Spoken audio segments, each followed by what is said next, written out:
नमस्कार, आप देख रहे हैं न्यूज 09। मैं अजय ठाकुर आज आपके क्षेत्र के एक अहम मुद्दे को लेकर आपके बीच में आया। जी हाँ, चार भाइयों की एक बहन का दर्द क्या होता है ये वही समझ सकता है जिन चार भाइयों की एक बहन ने जहर खाकर अपनी जीवन लीला को समाप्त कर लिया। जी हाँ, हम बात कर रहे हैं दया के उस मामले की जिस मामले में 34 वर्षीय एक संगीता नाम की लड़की ने जहर खाकर अपनी जीवन लीला को समाप्त कर लिया था।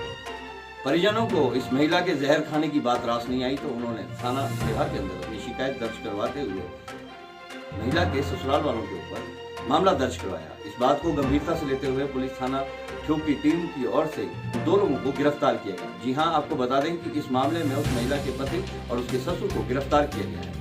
हालांकि इसके बाद परिजनों ने जिला के एसपी उमापति जोमवाल से भी इस मामले को गंभीरता से लेने की बात की, लेकिन आपको बता दें कि आज बुधवार को डीएसपी ठियोग के समक्ष पेश हुए संगीता के भाई अंकुश ने पुलिस पर आरोप लगाया है कि वह इस मामले को गंभीरता से नहीं ले रही है। अंकुश का कहना है कि पुलिस इस मामले को बड़े धीमी रफ्तार से देख रही है। आपको बता दें कि संगीता अपने पीछे 2 छोटे बच्चों को छोड़ गई है।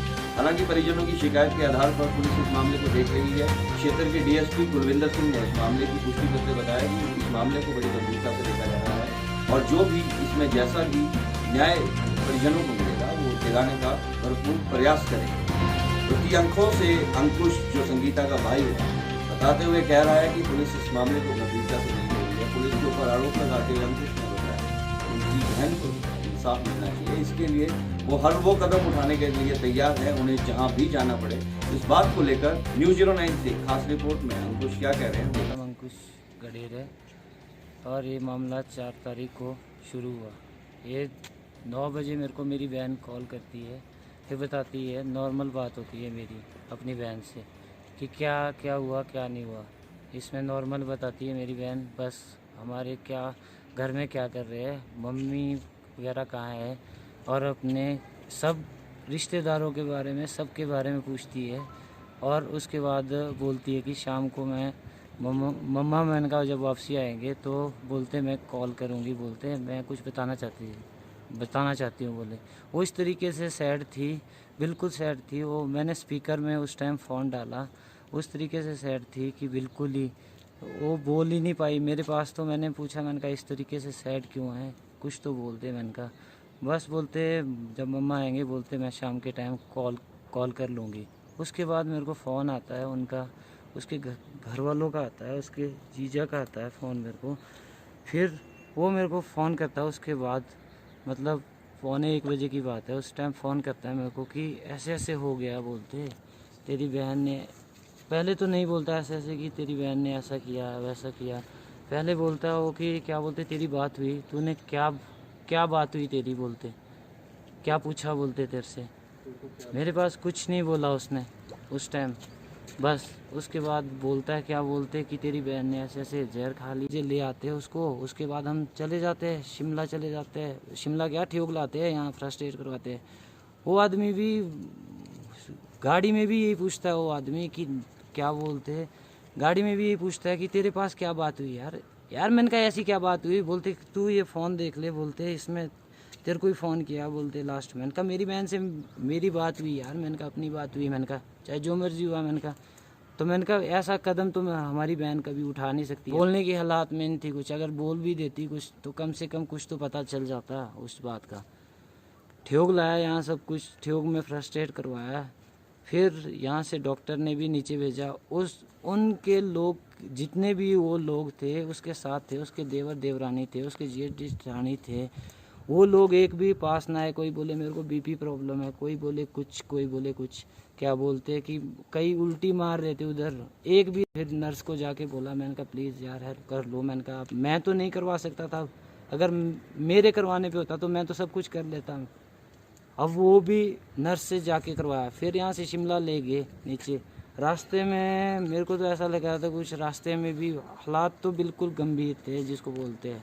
शिमला तक ले गए, शिमला में भी उनने सब कुछ देखा। मेरे को तो लग गया था पता कि मेरी बहन नहीं रही, ठीक है। वो तो मैं जानता था, मैंने देखा अपनी बहन को तड़पते हुए, वो तो मैं जानता हूँ सारा।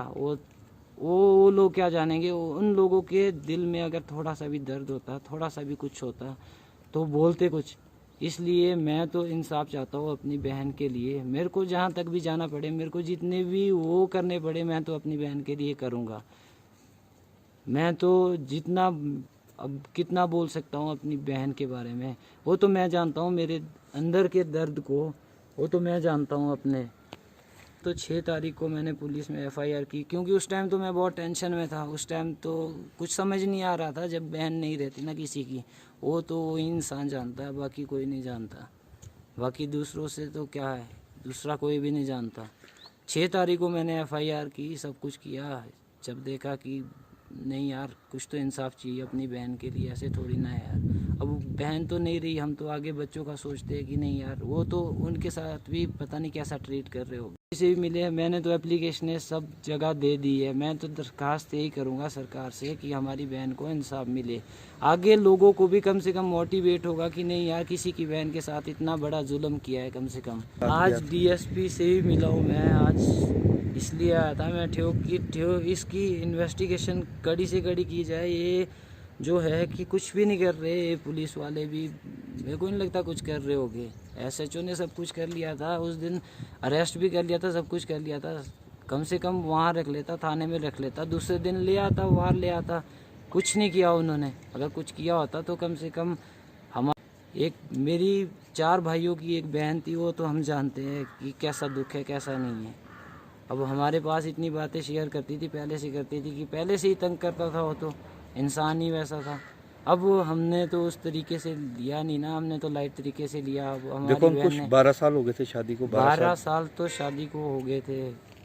तो उसने 12 साल में हमारे को 2-3 साल से तो वो बिल्कुल ही टेंशन में थी। 2-3 साल से तो वो बताती तो थी हमारे पास, ये तो बताती थी कि कम से कम क्या बोलते, ये बताना उसने कि तेरे जीजा ऐसा वैसा। अब जब अगर जहर की बोतल, चलो जहर खा लिया, जहर की बोतल तो कम से कम बरामद हो जाती। उस दिन तो मेरे आगे वो बयान करता कि क्या बोलते, जहर की बोतल भी वही है, और उसकी जो क्या बोलते जेठानी है, वो बोलती कि जहर की बोतल तो साथ ले आनी थी। क्या बोलते, वो जहर की बोतल कहाँ से ले आते साथ, जब उन्होंने गुनाह किया था जहर की। बट सब मांग लो उस चीज़ का, कुछ ना कुछ कर लो। उन्होंने कुछ नहीं किया, उनने क्यों करना था कुछ। वो तो एक ही बात पूछते रहे कि नहीं तेरे पास क्या बोला, वो सो है।